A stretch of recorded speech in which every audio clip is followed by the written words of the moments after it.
Hier soir, Hélène, il y avait la cérémonie des trophées du film français. Ça a donné quoi alors? Oui, la 27e cérémonie. Juste, je vous explique un petit peu le principe, parce qu'il y a énormément de cérémonies qui concernent le cinéma. Cette cérémonie récompense les champions des box-office au cinéma et à la télévision. Plusieurs prix, évidemment, sont remis. Donc, les duos producteurs, par exemple, les acteurs, les actrices, les meilleurs films. Le trophée d'honneur a été remis à Vincent Lindon, qui était d'ailleurs présent hier soir. Trophée de la personnalité de l'année 2019. C'est bien évidemment l'actrice Adèle Haenel, voilà. Et puis, surtout, le film qui a, on peut dire, un peu tout raflé. Oui, on a vu tout le casting. On a vu tout le casting sur les images. Donc, je ne vais pas vous faire une devinette. C'est ça. Non, mais c'est qu'est-ce qu'on a encore fait au bon Dieu. Je rappelle quand même que le premier film, qu'est-ce qu'on a fait au bon Dieu, a rassemblé plus de 12 millions de spectateurs. C'est énorme. Le deuxième, environ 7 millions. Donc tout le casting était là, la famille Verneuil. Alors il manque Christian Clavier, mais en tout cas, donc l'équipe est quasi au complet. On a posé la question à Harry Habitant et Chantal Lobby, justement, sur le succès de ce film. Ils répondent au micro de David Verhaeghe. Mais oui, c'est un conte de fées, mais en même temps, ça se mérite. C'est un film qui mérite ce conte de fées, moi, je trouve. Hein? C'est-à-dire, en fait, on est comme une famille. En plus, on aime se revoir. On n'attend pas Noël pour se revoir. À chaque fois, on essaye de provoquer les rencontres, de se voir, de dîner ensemble, parce qu'effectivement, on a vécu un vrai miracle ensemble. Et voilà, c'est une belle famille recomposée, tout ensemble. Ils sont tous là. Ça doit être sympa de faire des dîners avec la famille Verneuil. Ouais, c'est animé. Elle tient bien le micro. Pardon? Elle tient bien le micro. Ah bon? Pourquoi il y a une petite... Non, Non. je l'avais pas vu. D'accord, merci. François-Xavier, ça apporte beaucoup de choses. C'est la petite remarque de François-Xavier. Toujours, Voilà. la petite tenue Toujours du la micro petite touche. de Chantal Lobby.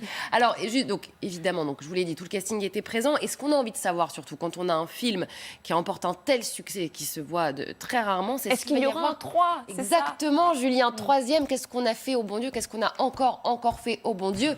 David Verhaeghe a posé la question à Mehdi Sadoun et Noum Diawara. Je vous propose de découvrir la réponse. Et recevoir des prix comme ça rend très fier. Ça donne envie de poursuivre encore plus. On a envie de poursuivre l'histoire. C'est tout simplement les valeurs d'une famille. Voilà. Il y a des joies, des peines, de l'amour. Et ça peut aller jusqu'à vitam aeternam, ces histoires-là. On est très contents. Non, mais voilà, c'est... Le public a répondu présent, on est content. On est très content. Ça fait plaisir. J'aime bien cette phrase. Mais surtout que vous savez que la suite est en préparation. On arrive incessamment sous peu avec la suite. Ah bah oui, le public aime, alors on continue. Petit numéro 3, ouais. Donc vous pariez, Hélène, sur qu'est-ce qu'on a encore fait au bon Je Dieu? sais pas, vous avez une autre proposition de titre? Non, c'est bien, c'est une... Et le troisième, c'est toujours Oui, Marie a raison. les bons étroits, c'est pas resté dans les annales. Parfois... De plus au bon Dieu. Mais écoutez, vous savez, vous allez Tant de appeler l'équipe du propositions. film, Peut-être qu'ils nous François-Xavier. Et moi, je vous propose de proposer le titre. Alors, donc des films récompensés, des personnalités également. Et puis le cinéma, on rappelle quand même le contexte, un contexte un petit peu compliqué suite aux différentes polémiques qui concernent les Césars. Cet appel hier dans Le Monde de 200 personnalités qui demandent justement à ce qu'on change l'Académie, qu'on la modernise un petit peu. Bertrand Bonello, réalisateur, était présent hier soir. Il a signé cette tribune. David Verhaeghe lui a posé la question de justement quelle est la suite pour les Césars. On l'écoute. On est face à un système qui est très très ancien, très obsolète et qui ne nous semble pas nous représenter tout simplement. Il y a un système de gouvernance qui est complètement verrouillé depuis très longtemps et qu'il faut l'ouvrir pour qu'il y ait plus de contemporains et plus de circulation. Voilà, donc les Césars qui ont lieu dans un peu plus de 15 jours. Voilà, qu'est-ce que va-t-il se passer lors de la cérémonie? C'est la grande question. Et juste un mot, le trophée des auteurs-producteurs de télévision, c'est bien évidemment pour Le Bazar de la Charité. Excellente série. Excellente série. Énorme succès. Diffusée sur TF1. Merci beaucoup pour ce point complet, Hélène. On passe à la météo.